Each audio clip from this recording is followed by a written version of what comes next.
Fala pessoal, estamos aqui com mais um Sindustalk, continuando aquela nossa série sobre as comissões do Sinduscom, para tentar levar um pouco do que o Sinduscom consegue entregar dentro das suas mais diversas vertentes. Hoje a gente vai falar um pouco da COP, que é a Comissão de Obras Públicas, e a gente trouxe aqui, eu estou com 2 convidados na verdade, né?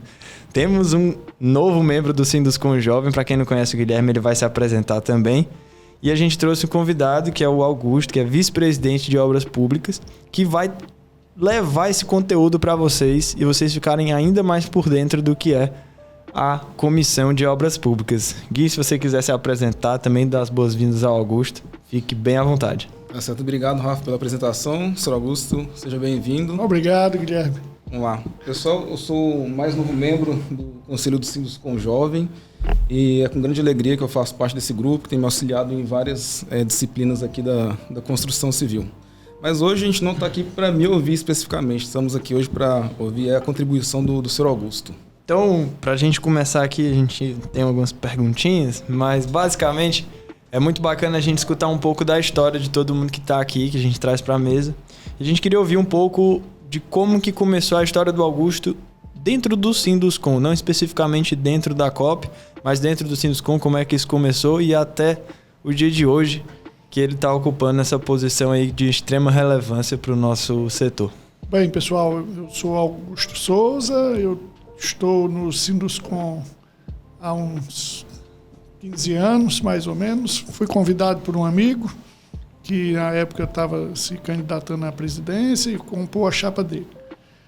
No princípio, a gente começou trabalhando junto à diretoria, depois enveredamos para um segmento de parcerias sociais, onde trabalhamos com alguns projetos sociais, fazendo o link entre o Sinduscom, a instituição e o mercado produtor. Depois a gente assumiu um cargo de gestor do Prêmio da Construção por alguns anos. Foi muito interessante, uma experiência muito, muito válida. E, por fim, nós fomos convidados para assumir a vice-presidência de obras públicas, onde estamos por enquanto. Essa é a nossa função, é um desafio assumir uma vice-presidência. E na vice-presidência de obras públicas, normalmente a gente atua sobre demandas dos nossos associados. É muito bom quando o convidado ele já responde as perguntas antes da gente perguntar, sabe? Mas é muito bacana essa forma que o Augusto fala, que ele fala nós, né, como um corpo. Ninguém está dentro do Sinduscom sozinho, né? Então acho que esse é o principal DNA do sindicato, que é essa questão do coletivo, que tudo que acontece dentro do sindicato, vocês já ouviram nas outras comissões, nada é para um, é sempre para todos, né? E para a gente dar continuidade nesse assunto da comissão em específico, lembrando que o Augusto falou do Prêmio da Construção, a gente vai ter um episódio com um convidado também, falando um pouco mais do Prêmio da Construção, que ele acontece todos os anos, para premiar as melhores construtoras, as melhores iniciativas, os melhores projetos que a gente já teve. Ano passado teve o primeiro prêmio do melhor projeto arquitetônico, salvo engano, exatamente. Então, esse ano vai ter novamente, provavelmente. E é muito bacana isso de estar ali, tanto reconhecendo as pessoas que fizeram valer, como também compartilhando dessas informações. E Augusto, tu trouxe que a COP ela funciona sob demanda. E como que é essa demanda? Como é que essa demanda ela aparece? Ela é uma demanda ordinária? Ela é uma demanda que eu ligo para o Sinduscom e faço uma pergunta e aí a comissão ela vai tratar? Ou é algo mais constante? Assim, no segmento de obras públicas, nós temos uma diversidade muito grande de informações que circulam no meio de todos nós. E o que é que nós buscamos? Quando um associado tem uma necessidade, essa necessidade ele traz à comissão. E quando essa necessidade é múltipla de outros pares, ela se torna uma demanda do segmento. E aí é que a gente vai poder ter legitimidade para poder atuar. Nós não trabalhamos com demandas individuais, nós trabalhamos com demandas coletivas. São demandas do segmento. Por exemplo, a reformulação de uma tabela de preço de referência. Isso é uma demanda do setor, é uma demanda coletiva. Então, nós temos a legitimidade de pleitear junto ao governo essa atualização. Não se fosse o caso de uma demanda específica de um determinado associado que precisasse de um auxílio. Nós podemos dar a orientação para esse associado, mas nós não teríamos a legitimidade de defendê-lo, já que é uma particularidade específica daquele associado. Então, nós trabalhamos com demandas que são demandas coletivas. Senhor Augusto, gostaríamos de ouvir também de você como é que se comporta aí a diretoria desta comissão? Como é que vocês se reúnem? Qual a periodicidade? Guilherme, assim, a nossa diretoria ela é bem simples. Eu tenho um diretor, que é o Marcelo, e a gente sempre trabalha junto, né? As demandas que são surgindo, elas são postas em pauta e a gente faz a convocação das reuniões. Recentemente, nós tivemos uma rodada de reuniões sistêmicas para poder discutir a evolução de obras no Estado. Então, essas reuniões, elas são pontuadas em função dessas necessidades dos associados. Então, os associados pleiteiam um tema, nós analisamos, nos preparamos e trazemos o que a gente está trabalhando, como a forma que a gente pode trabalhar e como a gente pode ajudar. Então, as pautas são dinâmicas e sempre são em função das necessidades dos nossos associados. Então, eu vi aí que tem algumas anotações e vários papéis, e eu acredito que sejam boas notícias para os nossos associados e para os nossos ouvintes.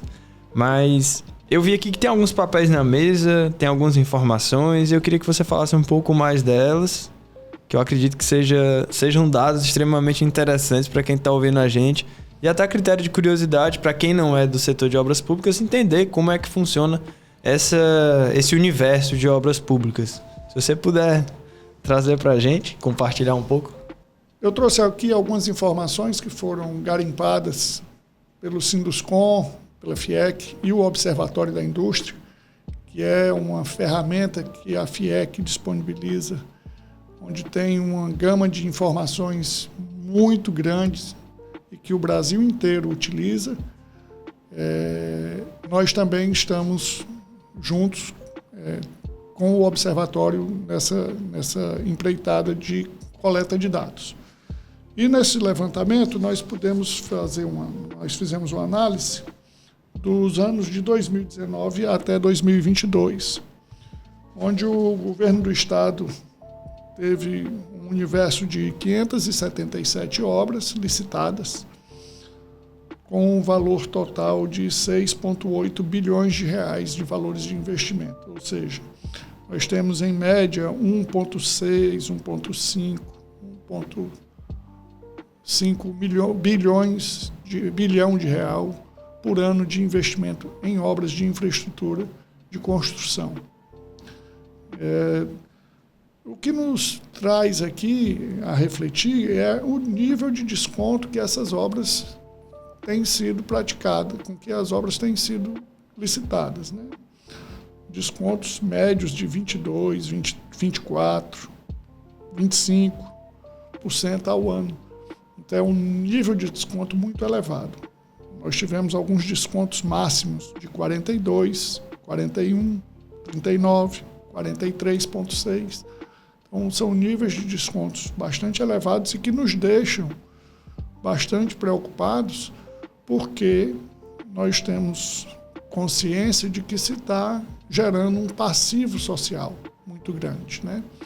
Esses equipamentos que deveriam ser entregues dentro de um cronograma factível passam a ter um cronograma de execução elastecido e muitas vezes as obras não estão concluídas, deixando o seu objetivo principal, que é a entrega para a sociedade desse equipamento, e o cidadão sem receber aquele investimento que foi feito pelo Estado, de alguns milhões de reais, e as obras não são concluídas.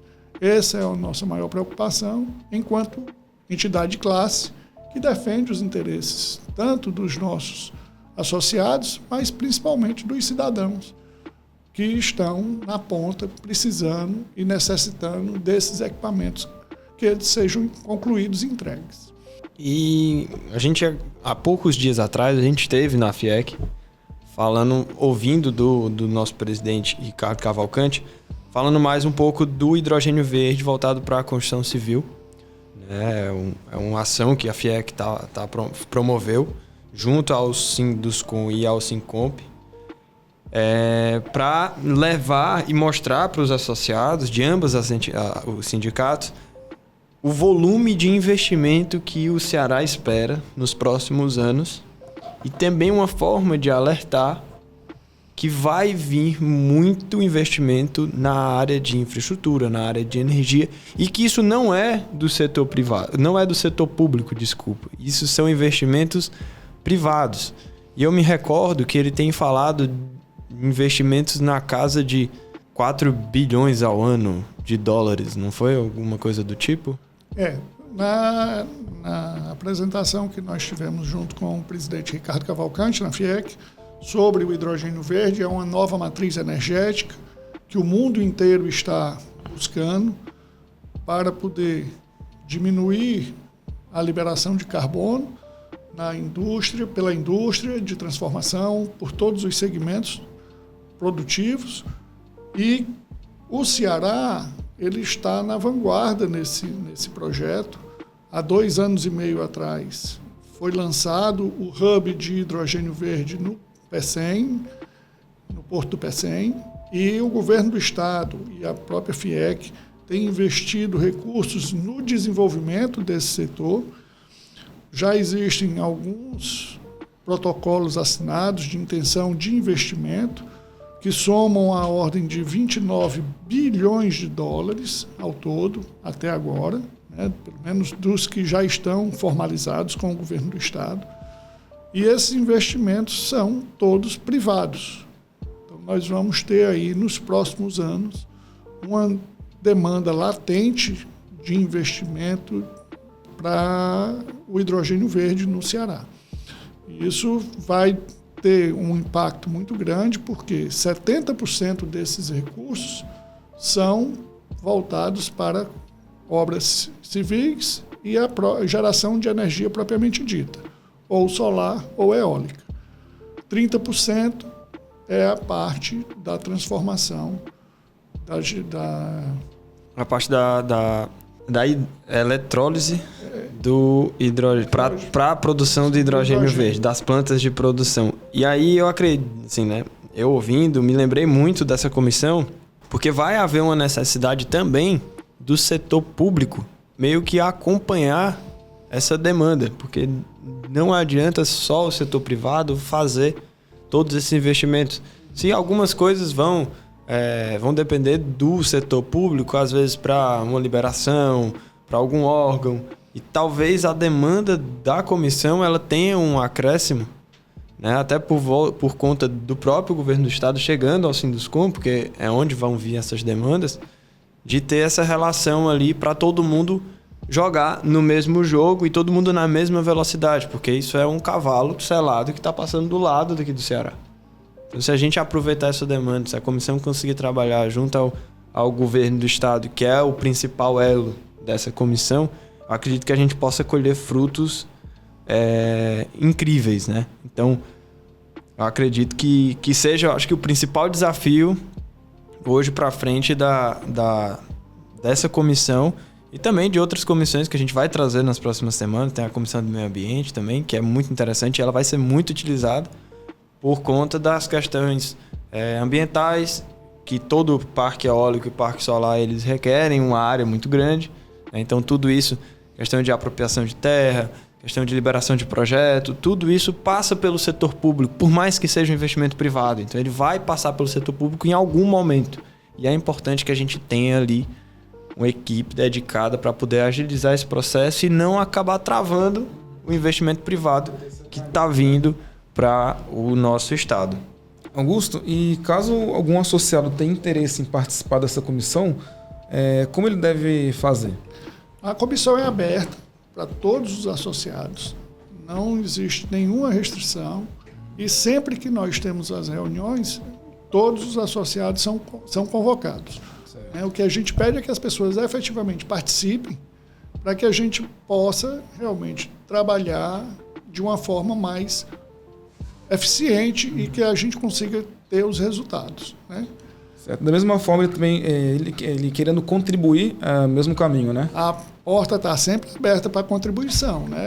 O Sinduscom, ele tem uma característica, nós que trabalhamos no Sinduscom, né? Nós somos todos voluntários. Então, o trabalho que a gente desenvolve é um trabalho porque nós acreditamos no associativismo, nós acreditamos que juntos nós somos mais fortes e daí é que vem essa abnegação de se trabalhar em prol do setor. Tá? Esse é o conceito que a gente tenta mostrar para as pessoas de que o trabalho que a gente faz é em prol de todos, não é em prol de A ou de B. É aprendendo e repassando, né? Todos os resultados que o Sinduscom obtém é para a coletividade. E é o que a gente aprende todo dia no Sinduscom Jovem, né, Gui? Sim. Que a gente entra no Sinduscom Jovem, já tem esse foco que, assim, nada é pro eu, é tudo pro nós. Ou até pro eles. Às vezes tem determinados momentos que você nem vai ser beneficiado diretamente, só que a quantidade de pessoas ao seu redor que estão sendo beneficiadas por aquela ação, já, digamos assim, para mim, já paga todo o esforço que eu faço. Isso é algo assim muito gratificante. Muito gratificante e é importante do Sinduscom Jovem, que é um dos nossos principais objetivos, são preparar os jovens para um dia, quem sabe, estar sentado do outro lado da mesa e estar passando esse conhecimento, levando esse conhecimento para frente, adquirindo novos conhecimentos para deixar no setor. Eu acredito que isso aí é o principal bônus de qualquer comissão e qualquer membro do Sinduscom. É engraçado e até parece que é combinado. Parece que todos os vice-presidentes, eles sendo aqui, eles falam toda a vida a mesma frase. É sempre pro coletivo. E todos estão ali porque eles querem e é voluntário. Nosso papel aqui também é voluntário.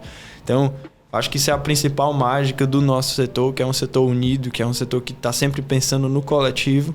E não é à toa que o nosso Ceará é uma das construções civis mais evoluídas do Brasil. E eu não tenho dúvidas em falar isso. Nós temos obras bastante limpas, bastante evoluídas, tecnologias mais avançadas do que talvez a maioria dos estados no país. E sempre inquietos para tentar melhorar ali a cada dia. E eu acho que nosso encontro está muito bacana. Já teve muito conteúdo. Augusto, você quer falar mais alguma coisa ali da COP? Alguma novidade? Algo que vocês estão trabalhando e, claro, que possa ser divulgado? Até para levar pro associado ou pro nosso ouvinte, quais são esses temas? Porque às vezes a gente fica ali, beleza, mas o que é que eu posso levar? O que é que está sendo tratado ali? Que às vezes você fica sem saber para qual comissão você vai levar aquela demanda. Então, se você puder dar alguns exemplos aí para a gente já estar caminhando para o fim, de demandas que apareceram, sei lá, nos últimos meses ou anos. Recentemente, o setor de obra pública, ele trabalha com os orçamentos do governo, nas licitações, e a tabela de referência é um equipamento, é uma ferramenta muito utilizada pelos governos do Brasil inteiro. E nós temos uma tabela de referência, que é a tabela da CEINFRA, que depois de um grande período desses valores não serem atualizados, ela foi reformulada, embora ainda deixando muito a desejar, mas ela foi reformulada e, recentemente, para nossa surpresa, ela foi simplesmente retirada do site da CEINFRA, nos deixando órfãos novamente, sem uma tabela de referência que fosse compatível com o mercado atual. Mas, enquanto a tabela estava vigente, nós conseguimos fazer algumas análises. E nessa nossa análise, nós conseguimos identificar que nós tivemos 250 itens com redução de preços. Isso nos preocupou bastante, porque tiveram reduções de 60% e que nos deixou meio sem entender o porquê, o que é que estava acontecendo, né? E tivemos mais de 300 itens que não tiveram alteração e tivemos itens que realmente tiveram alterações, que foram realmente alterações significativas, porque nós tínhamos uma tabela de 2021, né? Já estávamos com uma deficiência muito grande de atualização por conta da pandemia. Nós passamos o primeiro ano de pandemia sem atualização de tabela, onde nós tivemos o mercado virado de ponta cabeça, os preços a nível mundial se elevaram, e não foi diferente no Brasil. E nós passamos um período grande sem ter essa atualização da tabela, o que deixou o mercado da construção uma dificuldade muito grande. Finalmente foi lançada a tabela 27, sem uma atualização geral, mas já era um alívio para as empresas poderem ter uma tabela de referência mais atualizada. Mas isso foi em 2021, e nós já estamos em 2023, e mais uma vez sem tabela atualizada novamente. Então, essa é uma demanda latente. A gente precisa recompor os preços para o mercado poder trabalhar, as empresas precisam retomar as suas margens de rentabilidade, porque sem o resultado as empresas não vão permanecer no mercado. Nós tivemos um grande número de empresas que fecharam nos últimos anos, e isso é o que nos preocupa. Por quê? Mesmo com a tabela atrasada, algumas empresas insistem em praticar descontos exorbitantes, e o passivo que está acontecendo é o passivo social que está sendo construído. Então é essa a preocupação maior do Sinduscom. É esse passivo social que está sendo construído e deixado de lado sem se ter uma objetividade na execução, na conclusão desses equipamentos. Você faz de conta que faz, o outro faz de conta que paga, e a sociedade não recebe. Não dá nem para fazer de conta que recebe, né? Não, porque esse equipamento não está aí. E aí... Então, e nós temos um universo de obras. Dentre obras, temos hospitais, temos policlínicas, temos creches, escolas e outro tanto tipo de obra. E o nosso povo é carente, ele tem essa necessidade. Existe a demanda latente desses equipamentos estarem em funcionamento. E é essa preocupação que a gente faz e retorna, em que os níveis de contratação com os níveis de descontos que estão sendo praticados são inviáveis para a conclusão desses equipamentos. É o famoso barato que sai caro. Exatamente. Nos últimos anos, o governo do estado teve uma economia em desconto de 1,2 bilhão de reais. E quanto que é o gasto dessas obras paradas?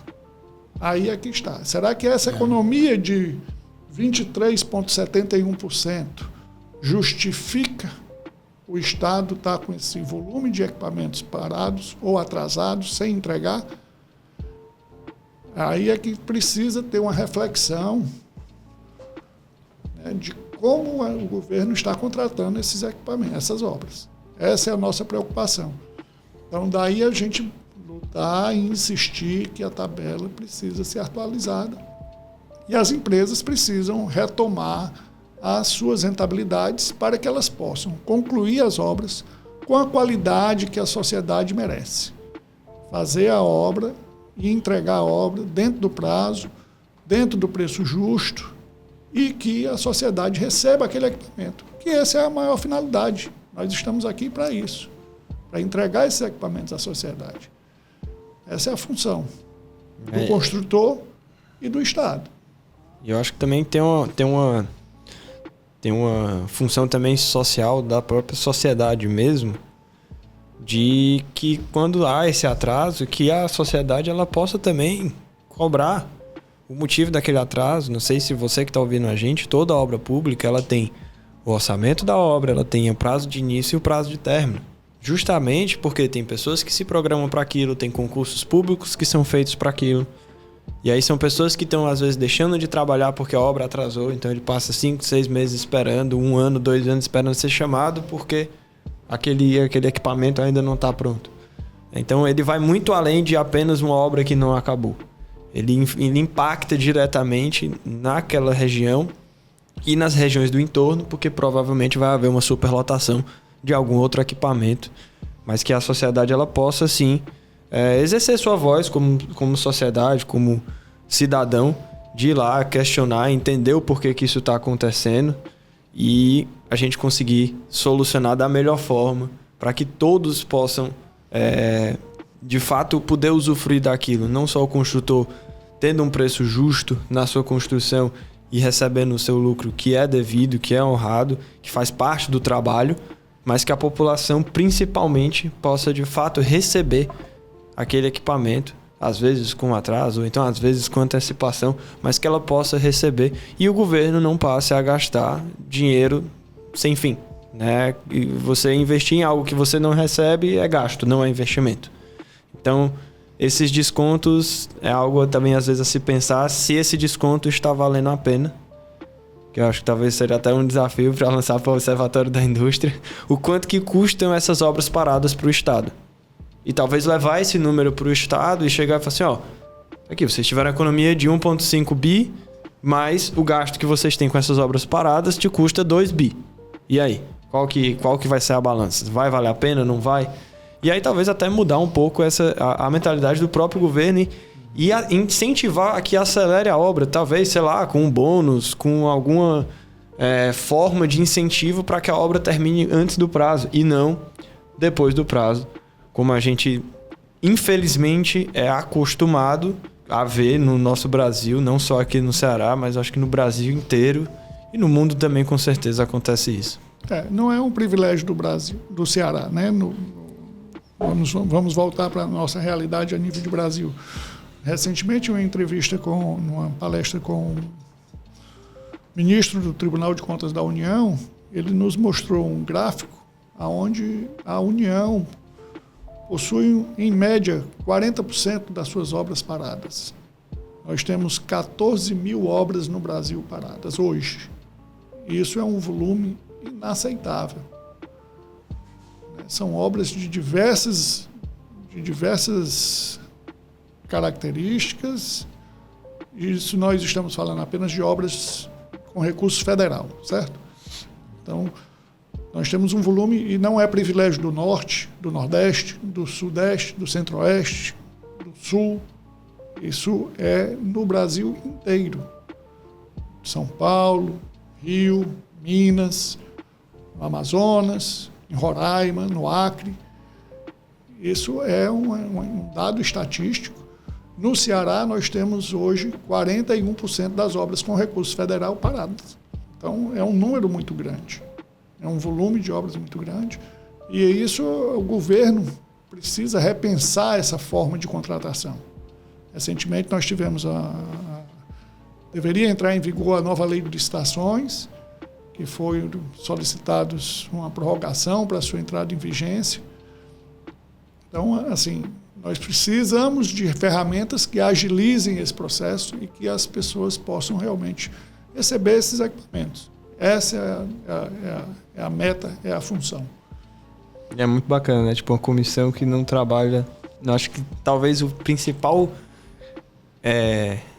ganhador dos benefícios dessa comissão é a sociedade. Não é nem o associado. É a sociedade como um todo. Porque eu acho que é o principal legado que a COP está tentando deixar e é o principal cavalo de batalha, que é justamente essa questão das obras paradas, das obras inacabadas, das obras que você sabe que, infelizmente, a obra, antes de começar, já sabe que ela não vai terminar. Né? Isso é preocupante.